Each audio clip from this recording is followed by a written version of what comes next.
സംസ്ഥാനത്ത് വീണ്ടും മരണാനന്തര അവയവദാനം. കൊല്ലം ചടയമംഗലം സ്വദേശി ബിനുവിന്റെ അവയവങ്ങളാണ് ദാനം ചെയ്യുക.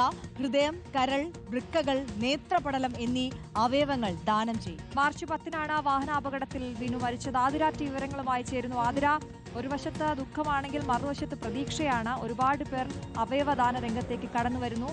വിശദാംശങ്ങൾ എങ്ങനെയാണ്?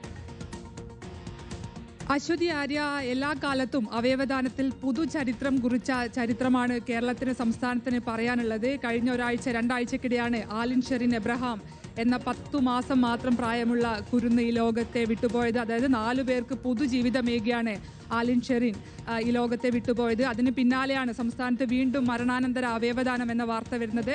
കൊല്ലം ചടയമംഗലം സ്വദേശി ബിനുവിന്റെ അവയവങ്ങളാണ് ദാനം ചെയ്യാൻ തീരുമാനമായിരിക്കുന്നത്. കഴിഞ്ഞ മാർച്ച് 10-നാണ് ബിനു സഞ്ചരിച്ച ബൈക്ക് കാറുമായി കൂട്ടിയിടിച്ച് അപകടമുണ്ടാകുന്നത്. അതിന് പിന്നാലെയാണ് ബിനു മരിക്കുന്നത്. ഇപ്പോൾ ബിനുവിന്റെ അവയവങ്ങൾ ദാനം ചെയ്യാനാണ് തീരുമാനമായത്. ഹൃദയം, കരൾ, വൃക്ക, നേത്രപടലം എന്നീ അവയവങ്ങളാണ് ദാനം ചെയ്യുന്നത്. ഹൃദയം കോട്ടയം മെഡിക്കൽ കോളേജിലേക്ക് കൊണ്ടുപോകാനും കരൾ തിരുവനന്തപുരം കിംസ് ആശുപത്രിയിലേക്ക് കൊണ്ടുപോകാനുമാണ് തീരുമാനമായത്. ഒപ്പം ഒരു വൃക്ക തിരുവനന്തപുരം മെഡിക്കൽ കോളേജിലേക്കും മറ്റൊന്ന് തിരുവനന്തപുരം കിംസ് ആശുപത്രിയിലേക്കും കൊണ്ടുപോകും. ആര്യ, ആദ്രാറ്റിയാണ് വിശദാംശങ്ങൾ നൽകിയത്. മഹാദാനത്തിന്റെ മറ്റൊരു മഹാമാതൃക കൂടി.